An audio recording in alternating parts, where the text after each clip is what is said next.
Welcome back to market gurus episode 5.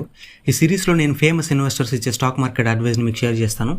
Stock మార్కెట్స్లో సక్సెస్ఫుల్గా invest చేయాలి అంటే ఆల్రెడీ సక్సెస్ఫుల్గా ఉన్న వాళ్ళ దగ్గర నుంచి నేర్చుకోవాలి కాన్స్టెంట్గా. ఈ ఎపిసోడ్లో వారెన్ బఫెట్ ఇచ్చే అడ్వైస్ చూద్దాం.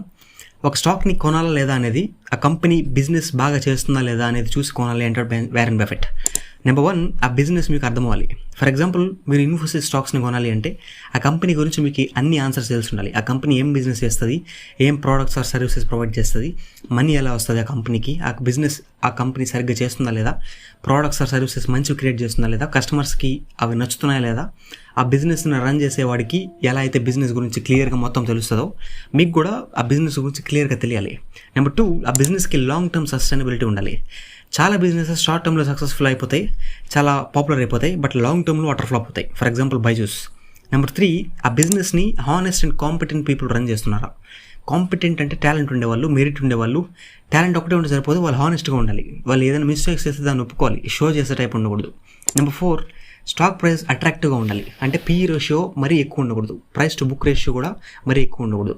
నెంబర్ 5, ఒక మంచి కంపెనీ స్టాక్ ప్రైస్ కనుక టెంపరీగా తగ్గితే ఆ కంపెనీలో ఇంకా ఎక్కువ స్టాక్స్ని కొనాలి, చీప్గా దొరుకుతుంది కాబట్టి.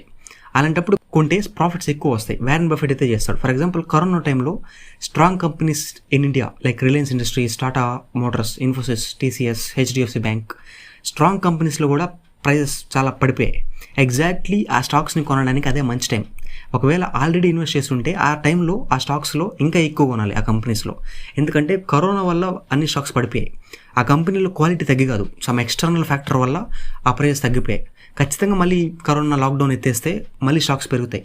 కాబట్టి అలాంటి టైంలో ఎక్కువ స్టాక్స్ కొనాలి. నెంబర్ 6, కాన్ఫిడెన్స్ ఉంది ఒక స్టాక్లో ప్రాఫిట్ వస్తుంది అంటే అందులో రిస్క్ తీసుకొని బిగ్ బెట్స్ పెట్టాలి. బట్ ఆ కాన్ఫిడెన్స్ వెనకాల అనాలిసిస్ ఉండాలి. ఇందాక ఎగ్జాంపుల్లో కరోనా టైంలో ఆ స్ట్రాంగ్ కంపెనీస్ స్టాక్స్ పడిపోయాయి, బట్ మనం గ్యారంటీగా చెప్పొచ్చు మళ్ళీ కరోనా తగ్గిపోయి లాక్డౌన్ ఎత్తేస్తే ఖచ్చితంగా మళ్ళీ పెరుగుతాయని చెప్పి. కాబట్టి ఎప్పుడైతే మీకు కాన్ఫిడెన్స్ ఉంటుందో ఖచ్చితంగా ప్రాఫిట్ వస్తుందని, అలాంటప్పుడు బిగ్ బెట్స్ పెట్టాలి, అంటే ఎక్కువ మనీ పెట్టాలి దాంట్లో. కోర్స్ రిస్క్ని మిటికేట్ చేసేదానికి కొంచెం డైవర్సిఫై చేయొచ్చు. ఒక స్టాక్లో లాస్ వచ్చినా లేకపోతే ప్రాఫిట్ ఎక్కువ రాకపోయినా ఇంకో స్టాక్స్లో కవర్ చేసేదానికి డైవర్సిఫై చేయొచ్చు. బట్ కాన్ఫిడెన్స్ ఉంది అన్నప్పుడు బిగ్ బెట్స్ పెట్టాలి, అప్పుడే ఎక్కువ ఎర్న్ చేసి ఎక్కువ ప్రాఫిట్స్తో రిచ్ అవ్వచ్చు. You know that you control me.